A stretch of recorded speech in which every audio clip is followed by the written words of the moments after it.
history fact. So I got with me today an Army vet.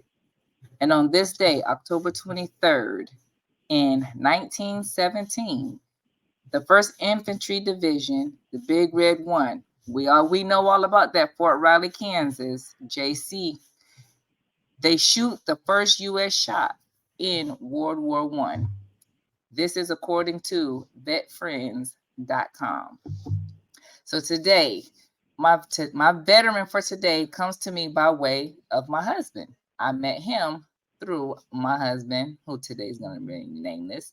So I'm going to bring in today Calvin D. And today, Calvin, go ahead, introduce yourself in your branch of service and your job. What up, folks? Hope you guys are having a great evening. My name is Calvin D. Yes, I'm an Army veteran of 23 years. I retired last year as the Army warrant officer. While I was in the Army, I was a network technician as a warrant officer. And before I became a warrant officer, I was a telecommunications operator for about 12 years as enlisted. So I came in the Army in 1998 at Fort Jackson, South Carolina, and my first duty station and primary duty station was Fort Bragg, North Carolina, in '98 for most of my career. So, and that's where I met her husband at. Okay, you said at first you was a what? You said Intel, what'd you say? No, when I enlisted, I was a telecommunications operator. So it's old 74 Charlie for the old Army folks. All right. So you jumped a little bit ahead of me. I'm All sorry. right. So you let folks know that you were prior enlisted. Yeah. And you said you retired. When you retired, you were what rank? I was a Chief Warrant Officer 3. Chief Warrant Officer 3. Okay. And then you retired after how many years? 23 years. 23 years. Okay, so like most of us who have had military in their family prior, did you have other family members who served? Yeah, I did. My brother, I had plenty of family join the military. What drove me into joining the military is my brother. My older brother joined, I think, in 1990, and seeing him in the military, seeing the small portion of success he had in the military, afforded me the I ain't gonna say opportunity, but more so the desire to go in the military. I just knew college wasn't for me. I wasn't really that self-motivated to do college, but I figured the military get me in shape, give me some free college. I don't have to worry about my mom paying for college since I didn't put the fortitude to get enough scholarships to go through college myself, and and yeah, and just be able to travel the world. So that was my reasonings for going. But my brother was really the motivation. Watching him go through, and I had cousins um, that went through, uncles that went through. So I had a plethora of different family members that just went through the military. Some went in there for a couple of years and got out, and I have family members that have stayed in for 20, 30 years. So. Okay. So we're gonna pause right there and we're gonna go back and where do you call home? Where you originally from? I was born in Alexandria, Virginia, but I was raised in the south side of DC, 80s south side of DC. I got to preface that because folks see DC today and don't understand the difference between DC now and how it was in the 80s and 90s. It was definitely a night and day. But yeah, so I grew up in DC and never really seen anything outside of DC, Virginia area for most of my earlier life. So if it was on the Metro line, I didn't see it. So that was my life growing up. Okay. So we know that you have a sibling, at least one. What would you say? Well, what is your birth order? Where do you fall? I'm the younger brother. I'm 2 years younger than my brother. Okay, so you're the so it's just two of you? There's just two of us, yeah. There was some I had some siblings on my father's side, but we never really stayed in contact. Okay. No worries there. So, have you seen and do you know of the characteristics and descriptions that they say are the youngest child? I do. But we was a different dynamic, meaning that my brother grew up with my grandmother. So for whatever reason, when he was born, toddler, he moved in with my grandmother and grandfather in South Boston, Virginia. So he grew up in the country, whereas my Mm-hmm. mom and I grew up in the city, separate. So he never lived with us. He only came to visit, maybe during summers and stuff like that. So we Okay, never so had you that was kind big of brother. Yeah, we never had that big brother little brother relationship in that sense. I'm also had that relationship with like cousins that was first cousins that lived like close to me in Alexandria, Maryland. okay. So you kind of so would you then kind of say you was like raised like the only child? Indeed, yeah. Okay, so I'm gonna show you these characteristics, and then you say, do you think that this actually describes your person? Describes you? Hmm. All right. Okay.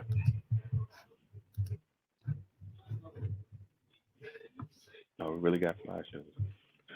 Yeah. I, Does this I could have. only child? To be fair, you can also look at the last born, but does the only child describe you? Now you about to make me show my age. I probably got to put my reading glasses on. I'll try to make it a little bit bigger.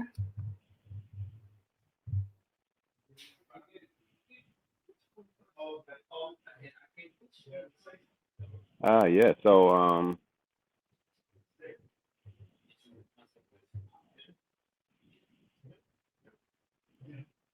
most of these, probably about 70% of these, definitely describe me. Under the only child or the Yeah, last I'm born? the We're looking at only only. child. Okay. Cool. Okay, so we gonna move on to. Oh, I didn't. Am I not sharing the screen no more? No, you're Okay, I not. still want to share the screen. So we claiming. Oh no. Where is it? We claiming more so DC, right? Oh yeah, As definitely home. DC. Hmm. Okay, I need to find where did it go?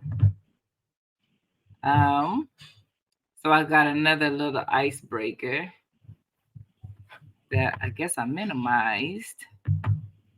Now I gotta find it again for you to do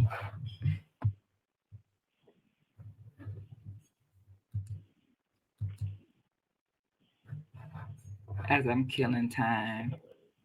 Again, as always, that's me.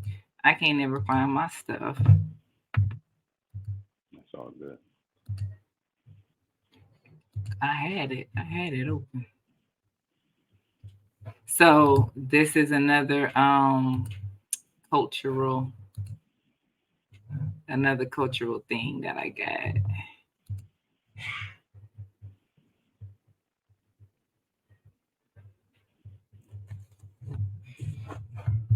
Shouldn't I use on a MacBook? Of course.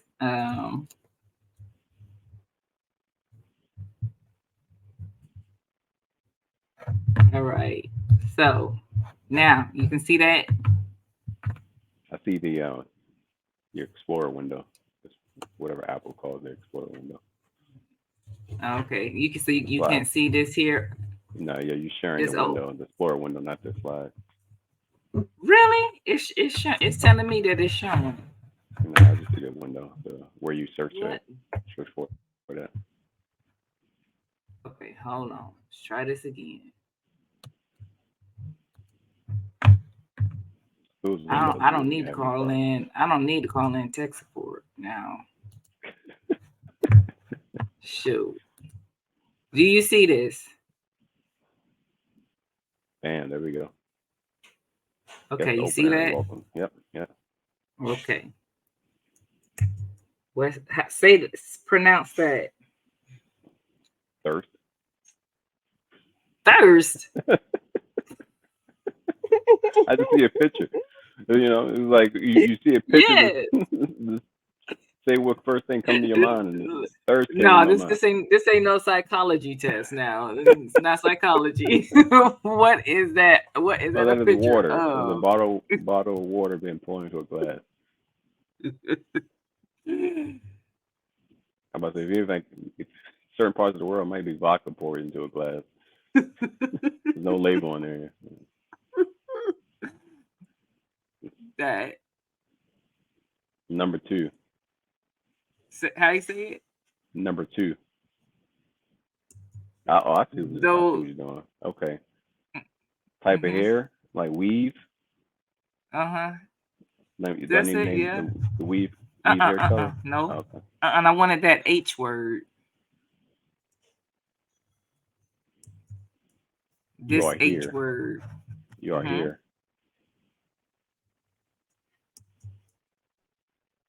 Some shoes, tennis shoes, sneakers.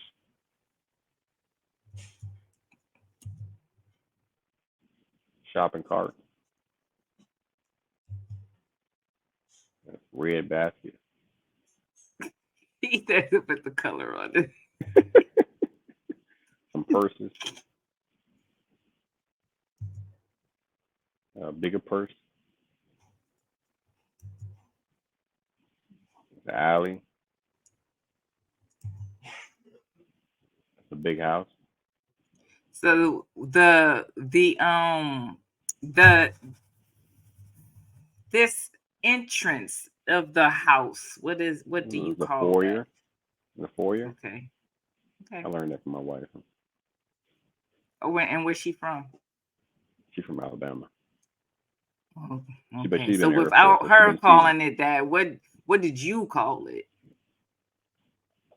I probably would call it a hallway entrance. Okay. Icy cup. That's the Kool-Aid icy joint.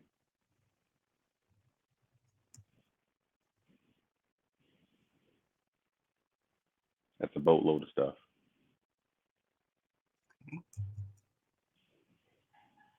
White beaters.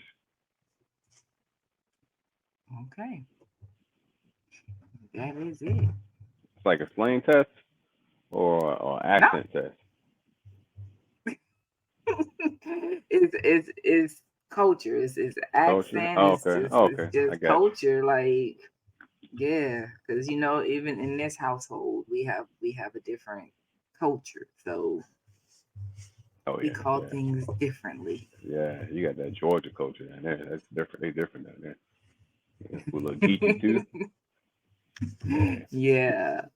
So okay, so we left off. You went a little bit into what made you decide to join.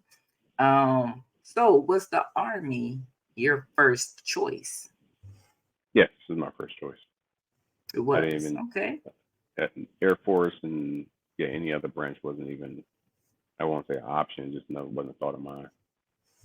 Okay, why is that? You said now I got Probably because where's there we go Air Force. I know one reason. If I would talk to my aunt Tina, who Mm-hmm. retired Air Force probably like 20 years ago, Mm-hmm. she probably would have convinced me to go Air Force. But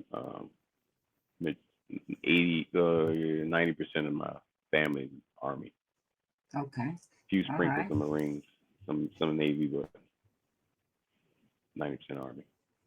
Okay. So walk us through the night before and the day that you left for boot camp. It's a blur. One thing is very clear. I remember leaving my apartment building. Um, I couldn't tell you what I ate that night. Couldn't tell you what I did in the night prior, but I remember leaving the apartment building because um, at that time I was like 17, 18. It's only maybe a handful of times I've seen my mom cry at that Mm-hmm. point in my life. Some funerals, um, But outside of funerals and some other sad situations, I haven't seen her cry. She was crying, and I was kind of, I was in pretty much in, from what I can, if I can recollect how my mindset at the time, I was kind of still in a state of shock, like that I'm actually leaving the house. So my recruiter, he has my bag. We walking out. My mom's crying, and I think I hugged her, and then I walked off, and she started boohooing, and Crew was like, "Go hug your mom again, man." And so I went and hugged her, and we embraced for a little bit, and then we took off, and he drove me to Baltimore Meps and spent the night in Baltimore to wait for my transportation to go down to South Carolina. It was all surreal That's though. It was definitely like, I think really like again, I think a stick of shock was really hitting me because I wasn't overly emotional about the situation. It was like the reality of it hasn't didn't hit. I think the reality hit when I got to Fort Jackson, and that Asian drill sergeant yelled at me as soon as I got off the bus. That's when reality hit. That's when I knew, oh yeah, this is real. Not in Kansas anymore. No pun intended. mm-hmm. So you said that you joined because of your brother, Mm-hmm. but in his experiences, but oh no, and No, also not you experience. said because of college. Take me back exactly what you said. Something Yeah, about college. college, and then your Yeah, brother. I was not prepared for college mentally. I just wasn't motivated. Uh, and I knew I didn't put the work in that I needed to do to get grants and scholarships to pay for college. We could not afford college at all. As a matter of fact, my mother that wasn't working that last year of my high school because of health reasons. So I was literally Mm-hmm, paying for some of the bills through my job that I was doing while in high school. So um, yeah, so that was even more motivation for me to go and kickstart my career in the army. And again, my brother and my cousins. They was really the example of like, okay, this is not too bad. They can do it. I can do it type deal. And then I was like, I can get in shape, and I felt like my brother was a baller. You know, when I realized what an E4 made at the time, like, okay, yeah, he wasn't a baller. He was just really good with his money. But so I thought I'd be rich, and life would be easy peasy. Um, the rich part didn't happen, but life was definitely a lot better. mm-hmm. Today, or maybe even at some point, or maybe even like right now, when after I ask you this question, and your mom was crying the day that you left, knowing that you were helping pay the bills. Do you think that that was why? And you were leaving her, and you was helping paying bills, and now you're leaving. No, no, the bills I was paying was very minute. I mean, we're talking like cable bill, maybe help out on some lights, something like that. But she Mm-hmm. whatever she was doing and whatever her plan was, she took care of the mortgage. So that wasn't nothing I had to concern with myself. But I really was concerned about any bills other than the cable bill, and then any extra money I had left over, I give to her. But she figured everything else out, so that wasn't a concern. I think it was just that was the first time me leaving the house and me leaving for a long time. And then you something that wasn't said is like I was raised as if I was the only child, as if and Mm-hmm. to be honest with you, like I was her only child because my brother again was raised in South Boston, Virginia, so she never had that day-to-day contact with her child like she did with me. So, and I literally never went anywhere. Only place I went to stay overnight was probably my aunt house and my grandmother's house.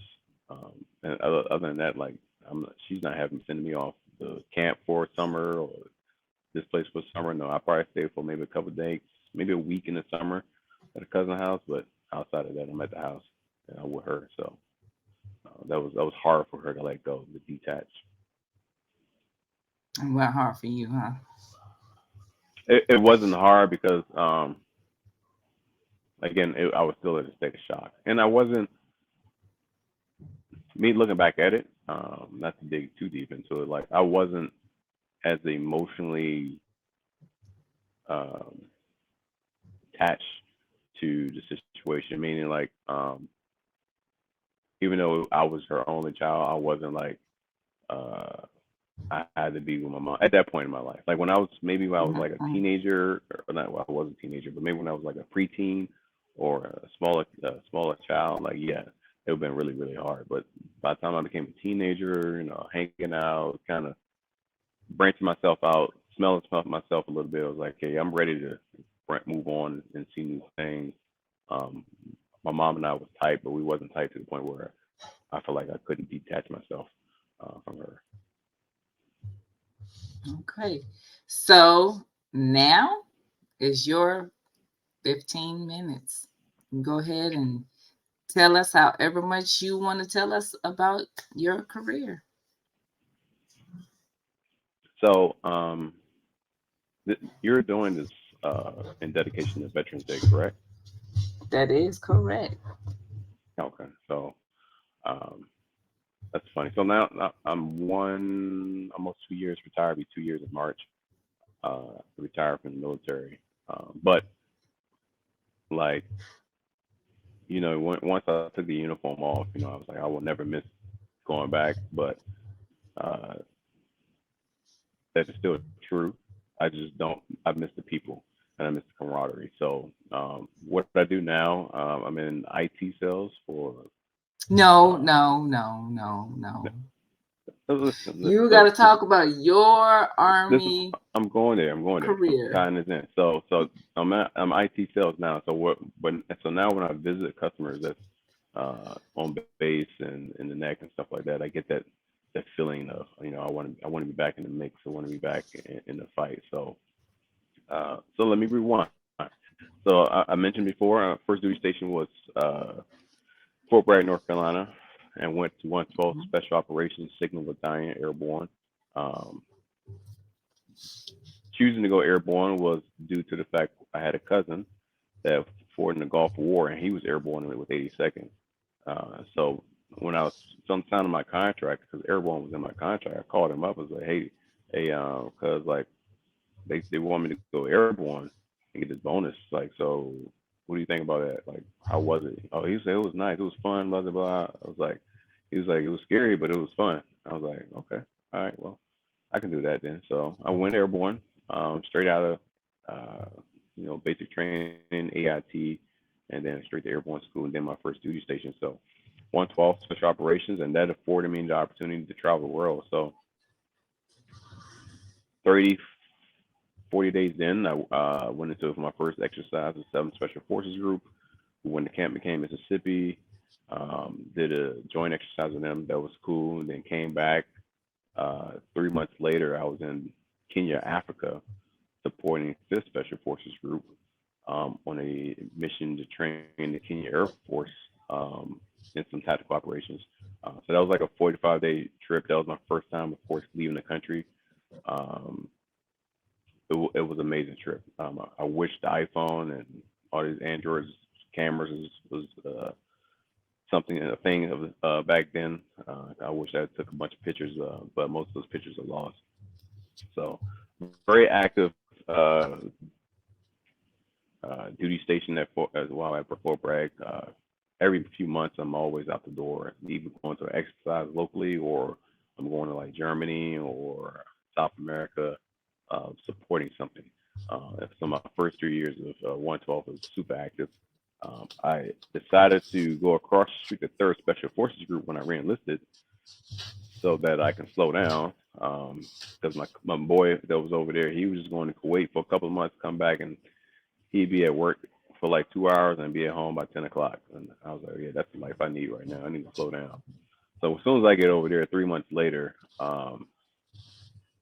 we get deployed to Afghanistan. Mind you, 9/11 happened probably like 8 months prior to me PCSing over there. Um, I re-enlisted maybe 2 months prior to 9/11. But yeah, so I get over to Third Special Forces Group and it tells me when to deploy, and like clockwork, we deployed to Afghanistan every year until I left Third Special Forces Group. So And the only reason I left Surf Special Forces Group is because I decided to change careers. I want to become a actual computer operator, um, which is really the MOS that my MOS was migrating to eventually. But I just want to get ahead of the game for promotion purposes. So I jumped over, went to school in the Fort Gordon, got the new MOS, uh, and then came back to Fort Bragg, the 82nd Airborne. Um, so that because I actually went to change my MOS and the Airborne, 82nd Airborne needed folks to deploy, I was pulled right back into Fort Bragg, North Carolina. Stayed with 82nd Airborne for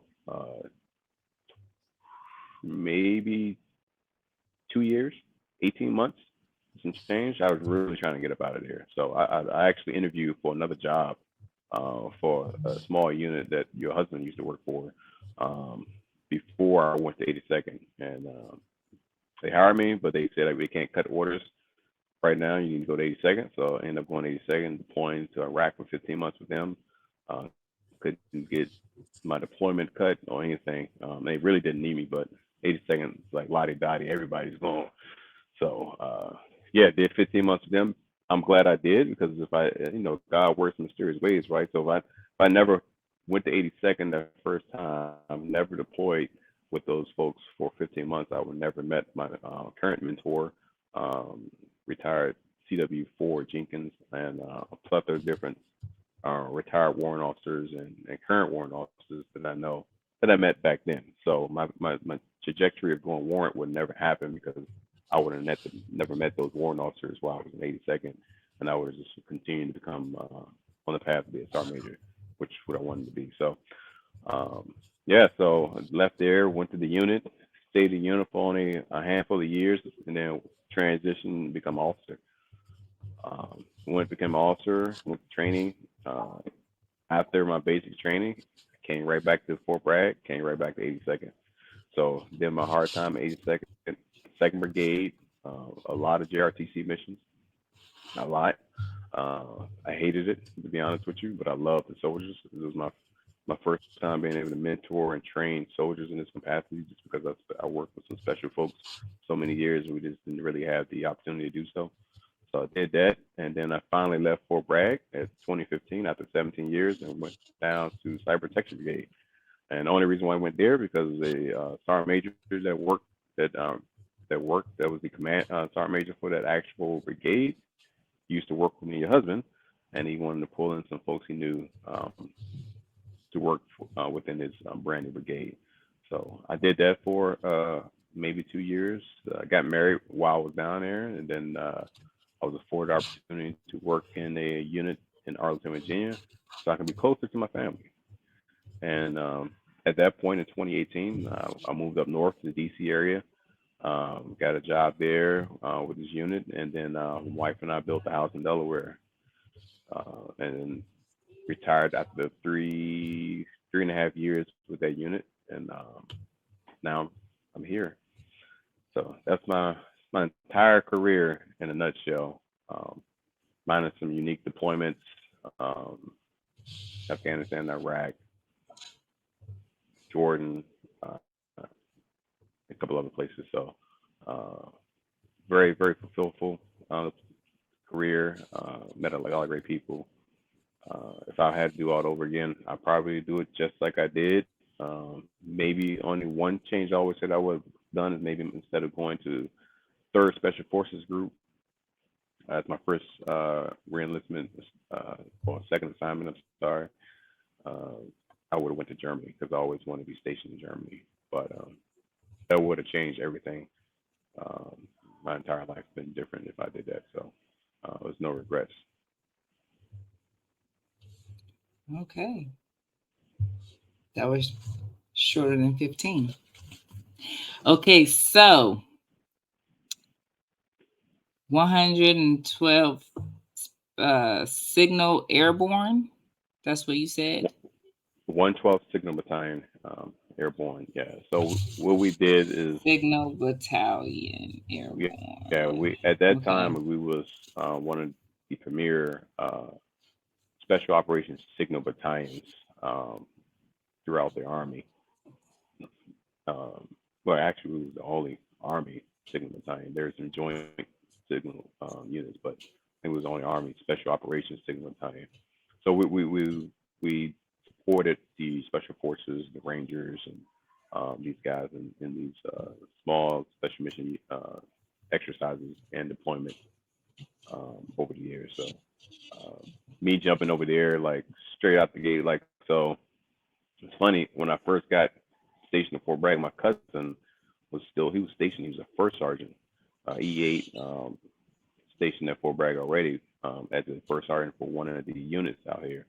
And then I stayed with him over the holidays. So I got there around Christmas holiday, and his buddies was coming over and asking like, "Where's your little cousin first duty station going 82nd? He going this place?" And he's like, "Nah, he's going to 112 Special Operations." He's like, "Oh, how you pull that off on?" He's like, "Hell, I didn't pull it off on him. I'm trying to get over there myself." Mm. He was like, I was like, well, so it's not must not be a bad location if you trying to get over there. He said, nah, it ain't a bad location at all. All that TDY y'all get.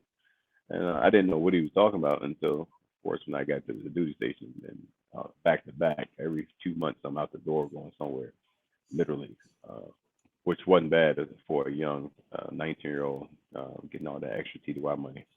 Yeah. I wish I knew about stocks back then. I'd probably be rich right now. Yeah. Yeah. So for those who are going to be watching this who don't know what is special forces and what is airborne, So yeah, because we so see it on uniforms all the time. yeah. So airborne soldier is pretty much a we like to call it a static line uh, jumper. So people see on TV folks jumping out of airplanes and they free falling. That is free fall jumping. Um, we have it in the military, but most of you see that in the commercial side when people are jumping out with a parachute and they deploy their parachute in the middle of flight. Static line jumping, which airborne operations are, people they have an actual parachute attached to them with a reserve to their front, and they actually have a pack with a static line cable, and that static line cable attaches to a metal rope in the aircraft they're jumping out of. And it can be a C-130, C-17, it can be a Chinook, it can even be a Black Hawk. But nonetheless, that static line is attached to the aircraft, and airborne personnel either exit the aircraft through the doors or they exit through the ramp um, when the jump master, and the jump master is the guy that's in charge of the entire operation, deems it safe for that individual to or individuals to jump into a clear drop zone. Um, or in the sense of combat jumping, it may not be a clear drop zone. This might be an area where we're jumping in, but you haven't seen much of that in any war for the last 20 years. Some sprinkles in the last war that we had in Afghanistan, but in Iraq, but that hasn't been the case for many months. Special Forces is a group of trained individuals who are specialized in a certain field, whether it's communications, language, engineering, etc., medical, and they create a small team of specialized individuals, and they was really there to go out and integrate into these foreign countries and start integrating with the foreign military and train them in some of the ways of the U.S. Operate. Or and also like build villages.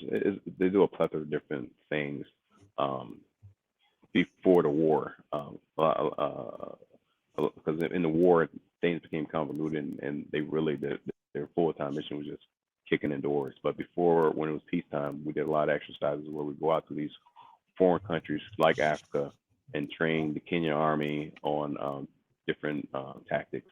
Same thing in South America. We trained the Colombia Police Force in different combat tactics, medical tactics, logistics, engineering, etc. Um, so that is the job of really the special forces. One of the first jobs is to go out into these foreign bodies and integrate with the local military and local forces. And because they learn that language, they're specialized. And they're so let me step back. They are regionally separated. So like maybe 7 Special Forces is more in the Latino, Spanish countries. Um, the Third Special Forces group may more Africa, Middle Eastern. First group is in Japan, more Asian oriented, Asian countries and stuff like that. So they're separated in different parts of the country and the world based on languages and stuff of that nature. So when they are trained and sent out to language school, they're sent out to learn a language that specializes with whatever group they're going to. And from what I've seen in past, um, normally special forces guys stay in a particular group. 7 group guys just stay in really in 7 groups because they specialize in Spanish and they just move up. Now when they get up in certain ranks and they need to get promoted for, especially in the officer side, they may go to different special operation units and other groups just for promotion purposes, command positions and stuff of that nature. So, but yeah. Look at that! Look at that education! Look at that! Okay. Bonus question and education. Just because someone has airborne on their uniform, does that mean that they're jumping out of planes? No, so if you go to Fort Bragg, um, you may see uh, a bunch of individuals with the 82nd patch on and airborne over the patch, but that's because the unit is an airborne unit.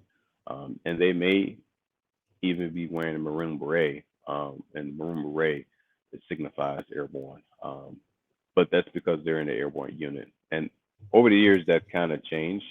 It went back and forth. Sometimes you may be an 82nd with 82nd patch airborne um, uh, over your shoulder, but you may have a black beret because you're not airborne.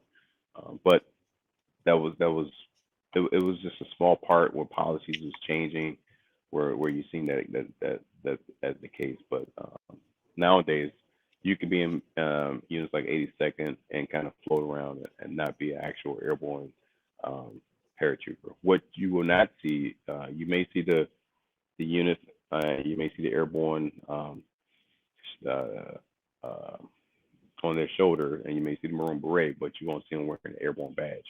Now, you only wear an airborne badge if you actually graduated airborne school. But if you never graduated airborne school, you won't wear an airborne badge. So y'all remember this knowledge when y'all see those, I don't forgot what they call them now. But them people who be faking the uniform, they be out there Oh yeah, yeah. faking the funk. So he just schooled y'all. Remember that. Okay, so right out the gate, we deploying 3 months, 45 days, and then we move to another unit, and then we deploying again. Okay, so then we change careers to computer operator. Um, so I mean, right off the like all these darn deployments. So for the people who may not know what a deployment is, what is a deployment?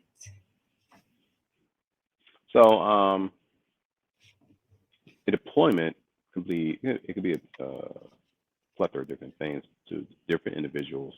But the deployment is when a individuals receive orders to relocate to a certain site in the world, whether that site be Afghanistan, maybe Iraq, it could be Qatar, it could be Kuwait, uh, but it's a different location from their actual duty location, and it's not a temporary duty. So TDY, which is like maybe 30 days, sometimes TDY can be 6 months, but it's labeled different. The orders are cut different. It's not a temporary duty, whereas these guys are going to a certain location and they're just doing a certain job for a while and they come back. Deployment is normally looked at as you're going to actual a theater of operations, and you have orders to go to that theater of operations for a certain amount of time, and that certain amount of time can vary also from 3 months to 18 months. It all depends on the unit, individual, the service, etc. So um, but pretty much a deployment is someone leaving their home and going to another location for a certain amount of time in support of a operation. Yeah, and y'all should all have seen it on any of my other videos when I already provided this information, but he just gave you a little extra information about the in support of operations. Okay, so we're going to move on to these other questions. So, was there a time where you had to overcome adversity? Yeah, all the time. It's been plenty of times. Um, one thing that comes to mind is 82nd. I was in Fort Polk, Louisiana. The Army has this mission called what's it called? JRTC, Joint Readiness Training Center. So what it is really, with speaking of deployments, normally units go there in preparation for deployment. So they would go there and they would have a fictional scenario as if they're deploying to a foreign country, and they play out this fictional scenario. But is instead of you going down to your local woods, wherever you're stationed at, you go to this one site, and this site is built for units to bring in their entire fleet of whether you're light infantry and you're bringing in all your infantry guys and with your vehicles and your whole logistics and your signal and et cetera, et cetera. So JRTC is a huge operation. This year, I think it was 2012, we had probably like 8,000 individuals in support of this one exercise. And for me, we had external units supporting us. So for me being the communication guy, I had to make sure that these external units can talk to our internal units and vice versa. So because we were so large and my fleet of vehicles, operators, and networks was so large, I had to divide it up between two different locations. So there was a southern portion of JRTC and a northern portion of JRTC. So the northern portion had most of our external units, and they had to shake out their equipment a week prior and get their equipment up and running. And I had all of my newly fielded Inc. 2 from General Dynamics equipment down in the southern part, and I had to get that all shaken out and work out all the bugs, make sure we can reach the satellite, just a bunch of stuff. And it was a lot of equipment and just one of me, and I couldn't really duplicate myself with a NCO because I didn't have enough competent NCOs where I can just push out and go, hey, go up north and take care of those guys. So fortunately, 82nd Division came and they sent a small element, and one of their senior warrants came and he helped me out, and he went up north. I gave him the information he needed. He was able to take care of those guys, get those guys up and running, get all their test shots in, and then I was able to focus on down south, which still was a pain because again I had maybe over 100 different vehicles that I had to get up and running and make sure it's operational. So that was super challenging. We had a small timeline to get all that stuff done. And it was a nightmare. Logistically, it was a nightmare. Technically, it was a nightmare on personnel. No one slept for like those 3 weeks. Yeah, so that was a nightmare. I hate that place to this day just because of that exercise. I've heard a lot of those stories, except it was about running the cables under the ground. So yeah. So with that story, do you think that there was a policy? Well, I'm asking anyway. Do you think that there was a policy that helped or contributed to your situation? I wouldn't say there was a policy. Yeah, I wouldn't say that was a policy at all. hopefully there was lessons learned Mm-hmm. from that situation. I mean, from a There's an uh, expectation, huh? yeah. I mean, because really the problem was at several different levels. So a lot of some things could have been alleviated if logistically things would have rolled out in a format where everything was down south. So it wasn't split up mostly because um, we needed to separate um, all of these different personnel. It's just because logistically, some stuff was just sent north, some stuff was sent south, and things was kind of like intermingled. So like I had to send somebody up there to kind of like shake that out and figure that out. And while I was down south trying to shake out the majority of the stuff, so logistically everything's supposed to have been down south, and then we supposed to migrate up north, or vice versa. I could be getting it backwards, but nonetheless, we all supposed been in one location. If we was all in one location, it still would have been a challenge, but it would have been easier for me to kind of have my hands on everything, and it would have still helped. And like any help helps, it would still help to have the vision there to kind of help oversee and help out with certain things. But it would have been easier on my part, being able to kind of like touch and feel everything on my own and be able to interact with those operators for the external units, so they have a face to the name, and then when we actually go out to the field, again they have a face to the name, and when they have trouble, they can reach out to me directly.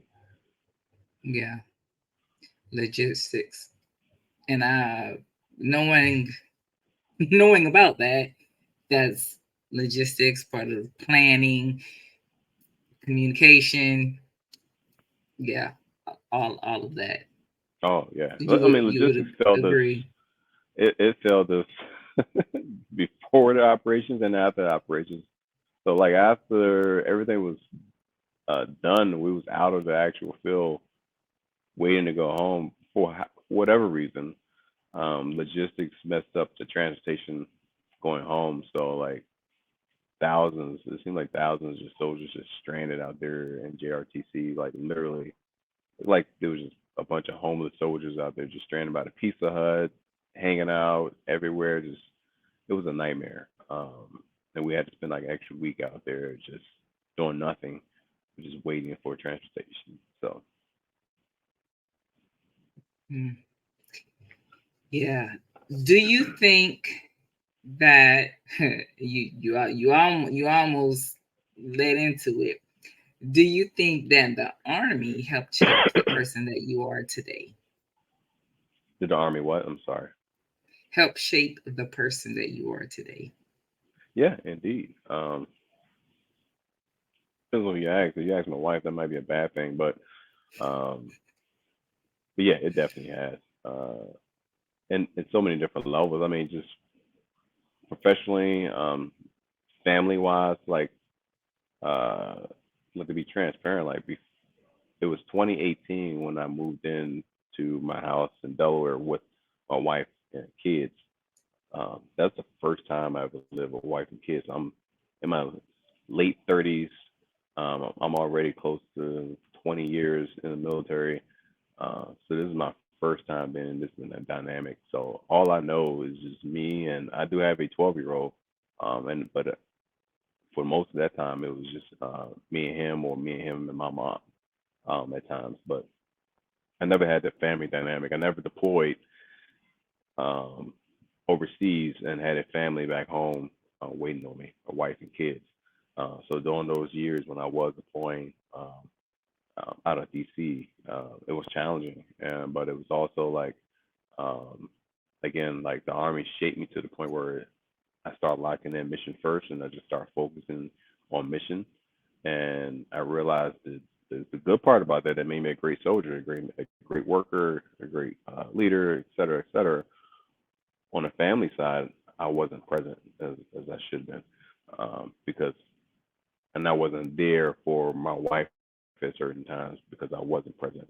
Uh, and because I wasn't present, those things kind of took the hit. And learning that work life balance um, later in my career is starting to help me out post career. So, Hmm. Which I really should flip these questions. Like I should flip the order. So We know that you have, your wife had kids, and then you just said that you already have a 12-year-old, and so I believe I heard you say that he pretty much stayed back with your mom. Yeah, so definitely a blended family. For the first 4 or 5 years of his life, I had him majority of the time, like 60% of the time, while I was stationed at Fort Bragg and lived in Fayetteville. And then when I moved down to Georgia, then he stayed with his mom. Oh, But his mom. my Okay. mom moved in my house in Fayetteville, North Carolina, around the same time he was born. So she was always there in his life. So she was kind of like the medium while I was out of state. He'd come over there with her at times and stuff like that, or I'd come up there and grab him and bring him down to Georgia. And it wasn't until last year actually he moved in with me again. So it wasn't until I retired that he moved in here full time with me. Before that, it was just visiting. Yeah. So you already stated that you've deployed multiple times, and it made Hmm. you uh, a good soldier. You were present for all of your jobs, a good leader. Hmm. But through these multiple deployments, were you able to be present for the birth of your son? I was, yes. You were lucky to be present. Um, so knowing what you know now, did the military shape the way or affect the way that you're parenting now? Or even just your No, whole idea of parenting? Like, it did did it initially. shape? Okay. It did initially. 20 between 2018 and 2019, again, like those first few years of living with a family, it definitely Hmm. did, and not for like the good, right? So very impatient. Um, Mm. I like I believed in one way conversation, and that was not even just the military. Really, that's old school parenting that I picked up Yeah. from my mom and my grandma. Like it's one way conversation with adult and kid. Whereas my wife created an environment where it's communication. Uh, they can ask why, they can get understanding and stuff like that. And I didn't understand that, so it took me a Yeah. while to understand that concept and to understand how that works and understand why she's doing it. And eventually, I kind of like mellowed down and found balance. Yeah. Allowing allowing them kids to ask why, and then explaining. Yeah. Yeah. Good thing we started again, because them first two kids, like, no, no, and they got whoopings and all that. But these second set of kids, yeah, they a lot more patience. So how is the relationship with all of your children now? um, Besides, you said a lot more patient, but how yeah. is it? So I'm no longer the drill sergeant in the house. The drill sergeant in the house is on the other side of the door now. Um, now I'm the one that's more easygoing these days. So and each kid is different. So my biological son, of course, we have a more closer and tighter relationship. Just because one, he's new to the fold here. Where the other two, there's a 3 year age difference between the other two, but they're super close because Mhm. that's all they know is each other, and they stay with each other. Never been split apart since birth. But with that being said, being the oldest one, I've been raising him since he's in the 8 and he's 15 now. So like we're pretty close. Um, the daughter, she has a mother's mouth, but she definitely makes sure that she knows that if I'm not present, she notices I'm not present, and I need to get present. I.e., if I'm going somewhere or going out of town, she needs to understand why. So she may ask me, or she ask her mom. Yes, but kids are different these days. Whereas they find entertainment in multiple different gadgets and things of that nature. So we had to force them to socialize to a certain extent, like we're doing right now. Hmm. Yeah, I get that one. Yeah.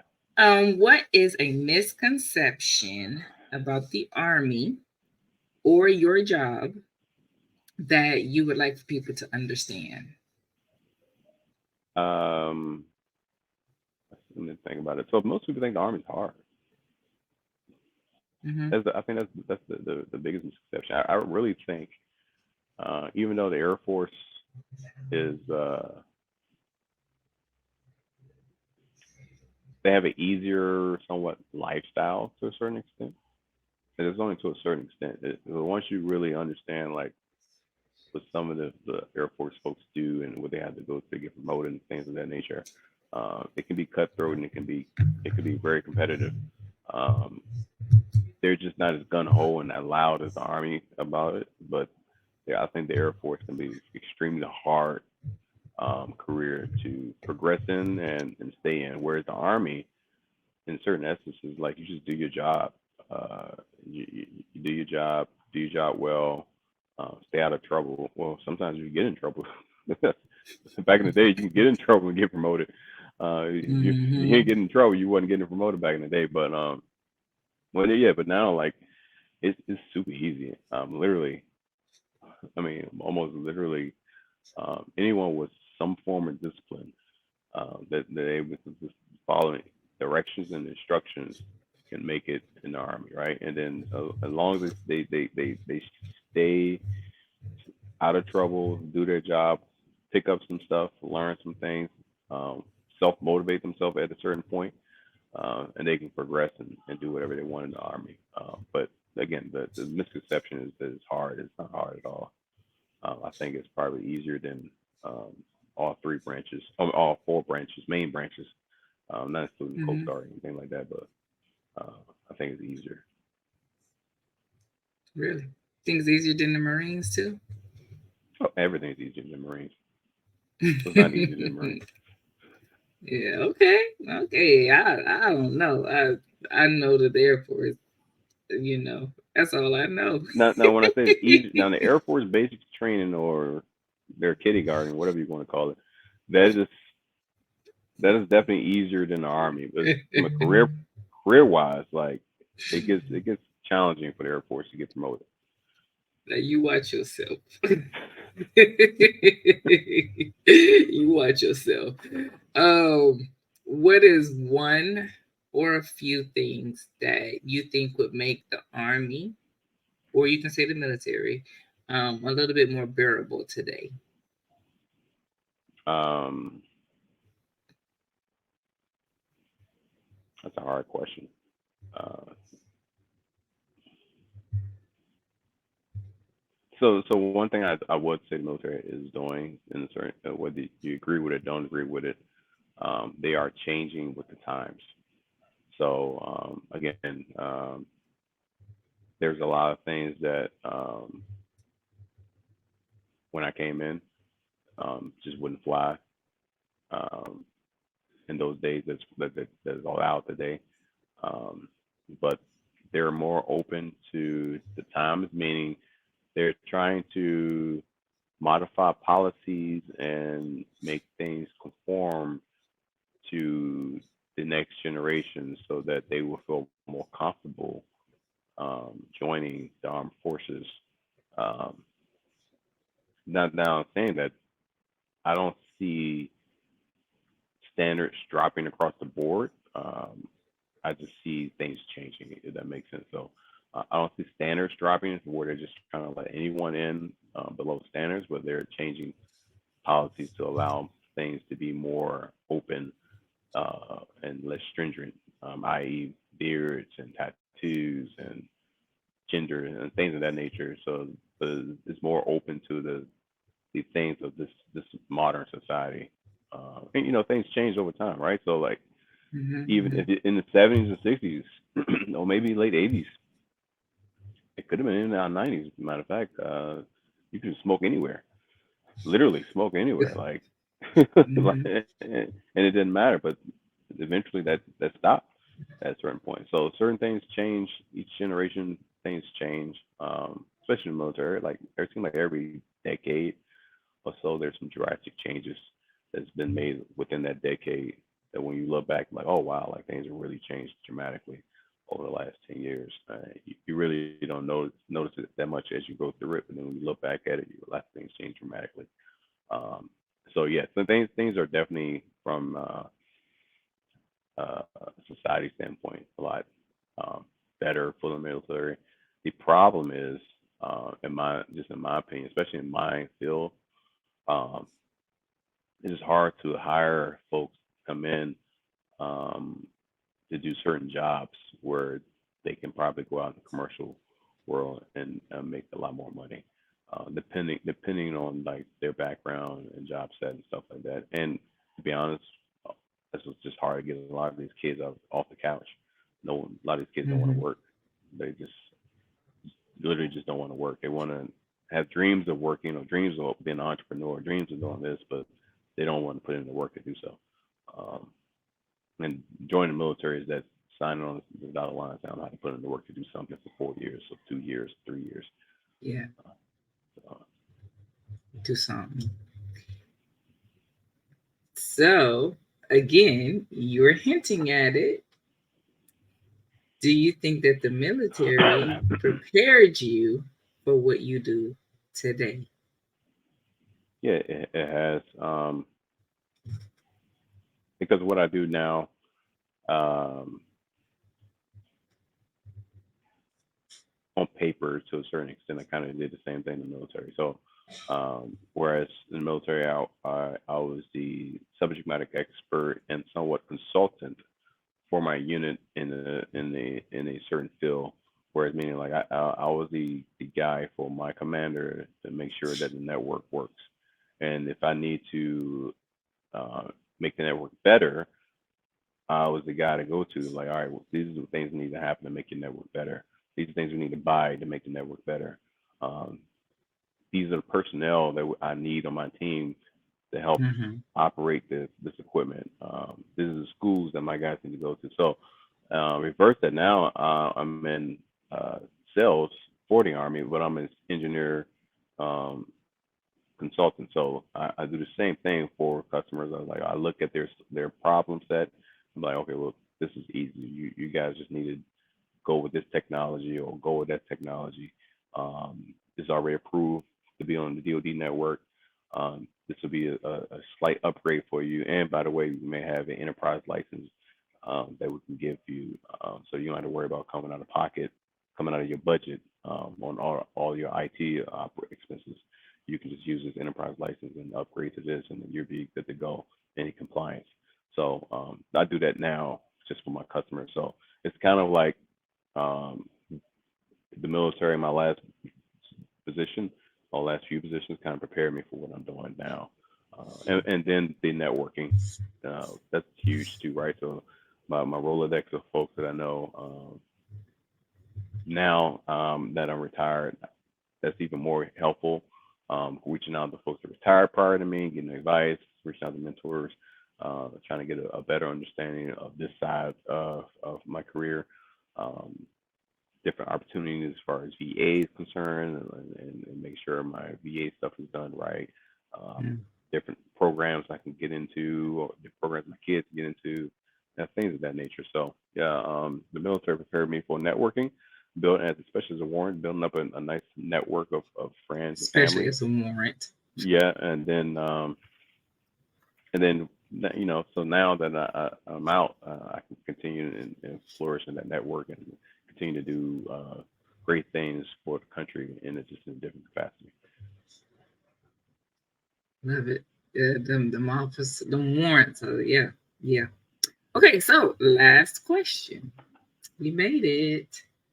Anyone who's looking to join the army or any branch, what would you tell them? I say do it, um, because most kids these days don't have a plan, right? And if you don't have a plan, you're just going to plan to fail. So at least joining some type of service, or regardless of the service it is, you're gonna 9 times out of 10 come in with a set plan, a set job. Hopefully, it's a job that you like and you can kind of like make a career out of. That's a Mhm. bonus. But you at least have a set job. And then while you're there, again, networking, you're meeting different folks from all over the world. Um, and now you're getting exposed. Exposure is key to all these different people, all these different things. And you're outside of your bubble of where you grew up at, and now you're in this world where now you have the world's really your oyster. And at this point now, you can do one or two things. You can either just ride it out and complain and to get out and just go do whatever you want to do, or you can take advantage of the resources that you're afforded because you are serving your country, and get an education, or at least start an education while you're in, because it's free. Um, Look at what career you may want to do. Look at the folks that is doing something that you may that may gravitate to you. Go talk to them. Say, hey, what do you do on a day-to-day basis? What do you find joy? What kind of fulfillment you find from this job? How can I do what you're doing in the next 10 years? Um, if you're not in that career or in that career, just reach out and try to find some mentors and learn how to become a good mentee. And excuse me, and just have fun. Um, don't forget to do that. You are still young. Um, just because you're serving, don't forget to have fun. Love it. Love it. All right. So that was it for your special. And now for the show, the regular questions that I ask. So if we're having breakfast at your house, what would you be serving us? Are you serving us pancakes or waffles? Pancakes. Pancakes. All right. And tell us the one thing that you're going to do for yourself this week, for self-care. Workout. Of course you are. Peloton. I'm getting on this Peloton to get in. As you can hear, I'm still congested from last week. I was down out for the count most of last week. So this week I'm gonna sweat it all out. I'm gonna get on these Pelotons and work it out. Okay. All right, we 2 for 2. We 2 for 2, y'all. 2 military folks said that they was gonna work out for their self-care. We'll see how the rest of this series goes. All right, so and talk to my therapist. I think that's key too. So I have an appointment with my therapist. So mental health is everything. So okay, I like that little extra. I like that. Okay, so I thank you, Calvin. This has been good. And so I have nothing further than that. And so with that, y'all know what it is. And I'll see y'all next time. Yeah, thank you. I hope that you enjoyed today's episode. I would like to thank my guests for joining me, or simply thank you for watching the pre-recorded episode. No matter what your birth order is, how you self-identify, and whether you like pancakes or waffles. If this is the first time you're hearing it today, I want you to know that you are loved. You were put here for a purpose that only you can fulfill. Until next time, take care of yourself. Be sure that you like and share the videos, subscribe to the channel, and hit that notifications bell. This is RealRam out.